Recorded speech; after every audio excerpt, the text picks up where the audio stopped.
Henry Avery. He became the king of pirates, an enemy to great empires.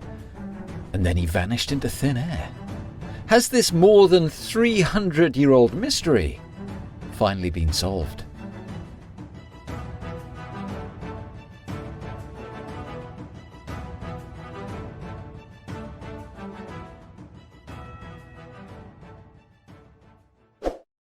It was the 17th century, and the seas were an unforgiving, brutal place.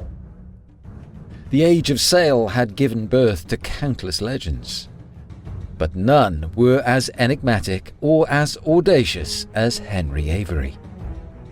His story, a combination of ruthless ambition, daring exploits, and mysterious disappearances that would be remembered for centuries. This is a tale of how Avery rose from humble beginnings to become one of the most notorious pirates in history. Little is known about his early years, but it is commonly accepted that Avery was born in 1659 in the West Country of England. Avery's path to piracy began in the rough-and-tumble world of the English Navy.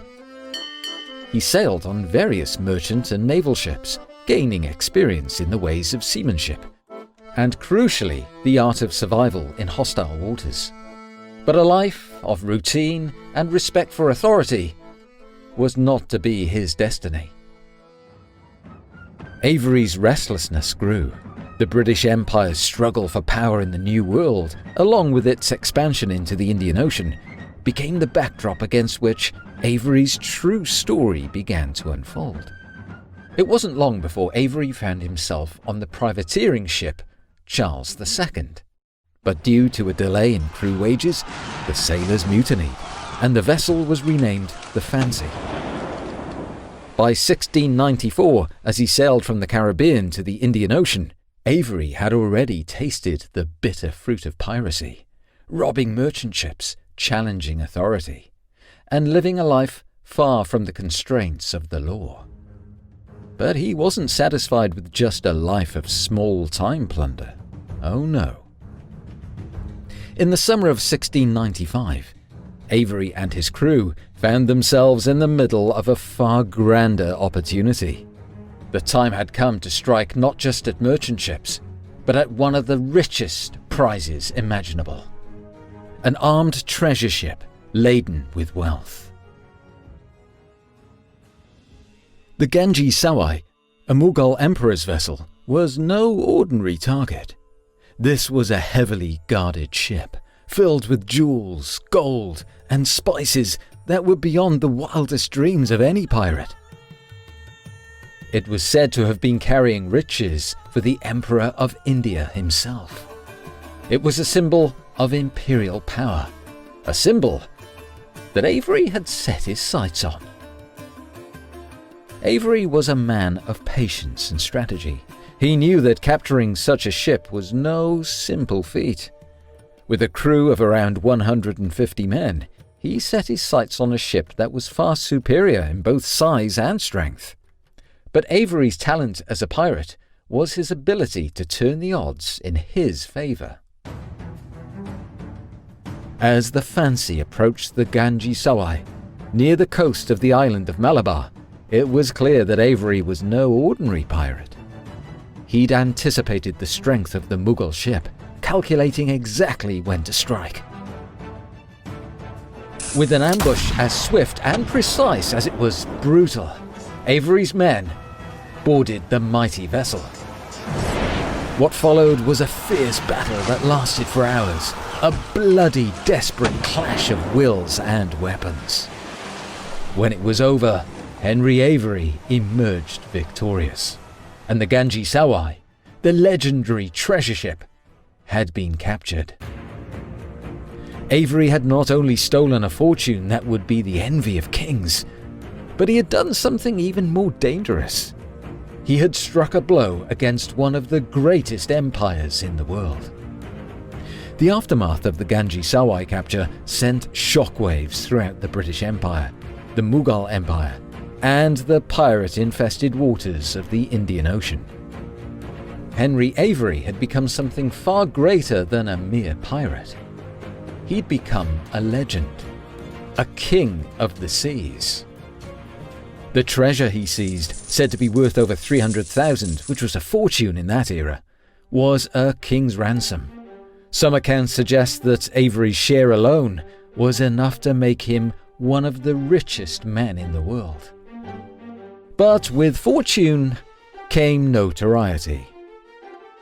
Avery's name spread like wildfire, and with it, a dangerous reputation. The Mughal Empire, enraged by the loss of its treasure ship, demanded his capture. The British government, ever concerned with protecting its interests in the East, was equally desperate to bring him to justice. Avery, however, was elusive and kept slipping through the fingers of his pursuers and the law. He knew that he could never return to England, as the bounty on his head would be enough to destroy him. What happened next is part of the enigma why Avery's story is so captivating. After evading capture for months, he seemed to vanish completely.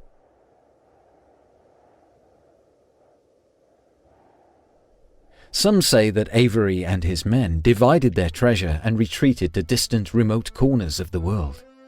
Others believe he made a deal with the French or Spanish, hiding in the Caribbean.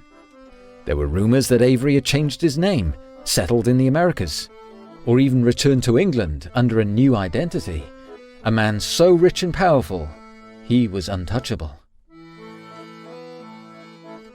Yet despite all the treasure and the fortune, there was something darker lurking in Avery's wake. The pirate's success was not without consequence. His actions sparked a renewed focus on piracy, leading to crackdowns by navies across the globe. His rise inspired a wave of imitators who saw the incredible wealth that was possible from one single successful raid, and they sought to replicate that.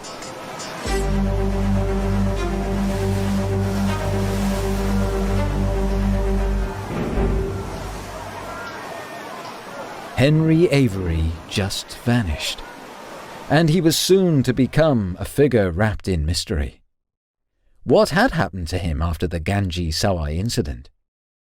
The lack of concrete evidence only added fuel to the legend. Was he murdered in a pirate feud, or did he just kind of slink off into the background to live a quiet life? And of course there was the question, what happened to all his ill-gained booty? Where did he stash it?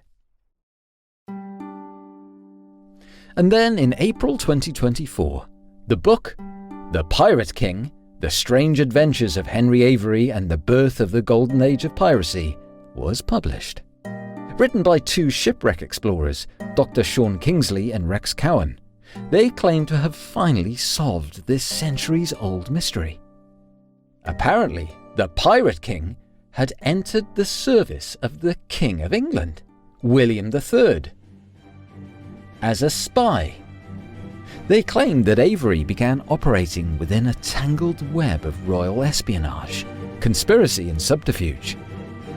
Avery dictated himself to protecting the English crown from dangers at home and abroad, after having apparently exchanged part of his loot for a royal pardon. The evidence of this lies in a previously unpublished coded letter by Avery the pirate. This incredible piece of evidence had lain forgotten in a Scottish archive after being misfiled. It is dated December 1700, 4 years after his disappearance following the looting of the Ganges Sawai.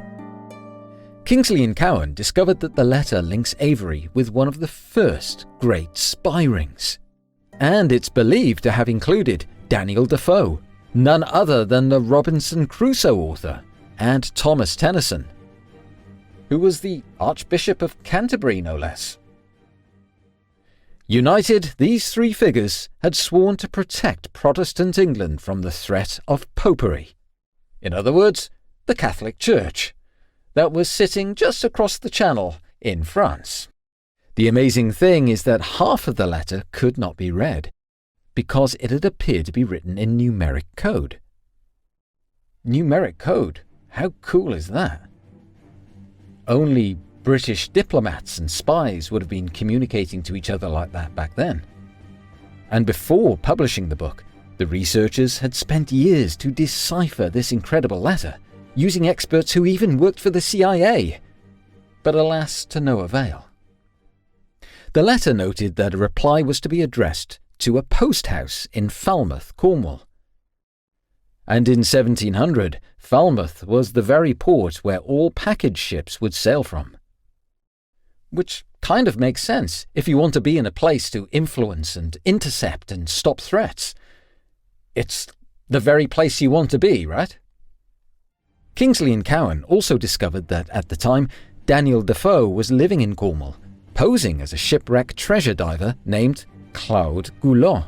Defoe worked in intelligence for William III and invented a numeric code for sending letters.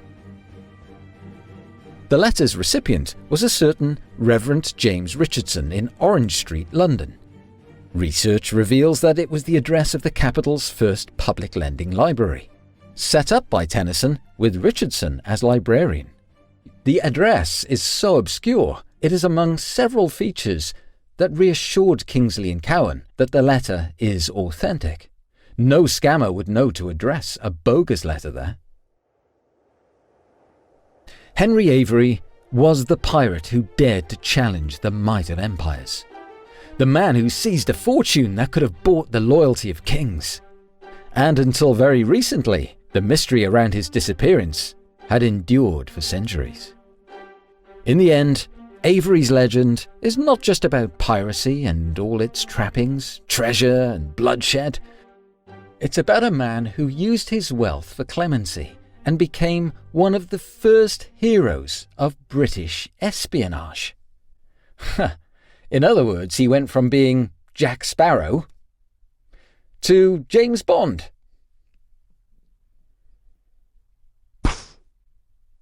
Okay. Now that's what I call one unique tale from history.